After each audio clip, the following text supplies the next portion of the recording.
ಒಂದು ಸ್ಮರಣಾರ್ಥವಾಗಿ ಪೇಶ್ವೆಗಳ ವಿರುದ್ಧ 500 ಜನ ಮಹಾನ್ ಸೈನಿಕರು 28,000 ಜನ ಪೇಶ್ವೆ ಸೈನಿಕರ ವಿರುದ್ಧ ಹೋರಾಟ ಮಾಡಿ ಗೆದ್ದಂಥ ದಿನ ಇವತ್ತು. ಅಸ್ಪೃಶ್ಯತೆಯ ವಿರುದ್ಧವಾಗಿ ಸ್ವಾಭಿಮಾನದ ಹಕ್ಕಿಗಾಗಿ ಆತ್ಮಗೌರವಕ್ಕಾಗಿ ಹೋರಾಡಿದಂಥ ಮಹಾನ್ ಸೈನಿಕರು ಮಹಾರಾಷ್ಟ್ರದ ಕೋರೆಗಾಂವ್ನಲ್ಲಿ ಪೇಶ್ವೆಗಳ ವಿರುದ್ಧ ಪೇಶ್ವೆಗಳು ಅತ್ಯಂತ ಕೀಳಾಗಿ ಅಸ್ಪೃಶ್ಯರ ಮತ್ತು ದಲಿತರನ್ನು ಅತ್ಯಂತ ಕೀಳು ಮಟ್ಟದಲ್ಲಿ ನೋಡ್ತಾ ಇರತಕ್ಕಂಥ ಸಂದರ್ಭ. ಮನು ಸಂಸ್ಕೃತಿಯನ್ನು ಸಂವಿಧಾನವನ್ನು ಜಾರಿ ಮಾಡಿದ್ದೇ ಪೇಶ್ವೆಗಳು.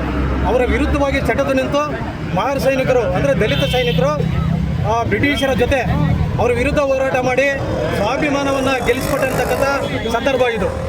ಕೇವಲ 28,000 ಪೇಶ್ವೆಗಳ ಸೈನ್ಯದ ವಿರುದ್ಧ ತಮ್ಮೆಲ್ಲ ಆತ್ಮಬಲವನ್ನು ಉಪಯೋಗಿಸಿ ಅಜಾನುಭಾವವಾಗಿರ್ತಕ್ಕಂಥ ಮಹಾನ್ ಸೈನಿಕರು ಹೋರಾಟ ಮಾಡಿ ಒಂದು ದಿನ 27 ಕಿಲೋಮೀಟ್ರು ಶಿರೂರಿನಿಂದ 27 ಕಿಲೋಮೀಟ್ರು ಕಾಲ್ನಡಿಗೆ ಜಾಗದಲ್ಲಿ ಬಂದು ಊಟ ವಸತಿ ಏನೂ ಇಲ್ಲದೇ ಹೋರಾಟ ಮಾಡಿ ಗೆದ್ದಂಥ ದಿನ ಇದು.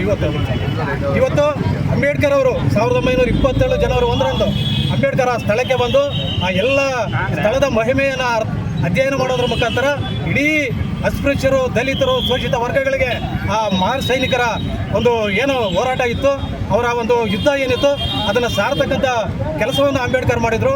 ಅಂಬೇಡ್ಕರ್ ಬದುಕಿರುವ ತನಕ ಪ್ರತಿ ಜನವರಿ 1ನೇ ತಾರೀಕು ಭೀಮಾ ಕೋರೆಗಾಂವ್ ಜಾಗಕ್ಕೆ ಬಂದು ಅಲ್ಲಿ ಅವರಿಗೆ ನುಡಿ ನಮನವನ್ನು ಸಲ್ಲಿಸ್ತಕ್ಕಂಥ ಕಾರ್ಯಕ್ರಮವನ್ನು ಹಮ್ಮಿಕೊಳ್ತಾ ಇದ್ರು.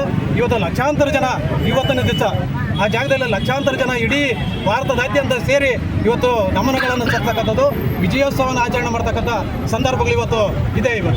ಆದರೆ ಇವತ್ತಿನ ನಮ್ಮ ಭಾರತ ಸರ್ಕಾರ ಏನಾಗಿದೆ, ಅಂಬೇಡ್ಕರ್ ಕೊಟ್ಟಿರ್ತಕ್ಕಂಥ ಸಂವಿಧಾನ ವಿರುದ್ಧವಾಗಿ ಅಂಬೇಡ್ಕರ್ ಅವನನ್ನು ಅವಮಾನ ಮಾಡ್ತಕ್ಕಂಥ ವಿಚಾರಗಳನ್ನು ಇಟ್ಕೊಂಡು ಇವತ್ತು BJP ಸರ್ಕಾರ ಇವತ್ತು ಹೊರಟಿರ್ತಕ್ಕಂಥದ್ದು ನಾವೆಲ್ಲ ನೋಡ್ತಾ ಇದ್ದೀವಿ.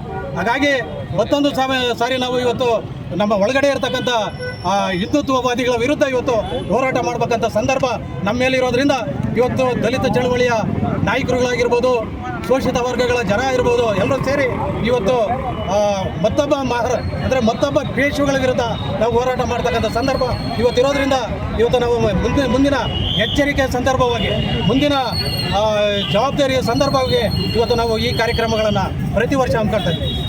Thank you.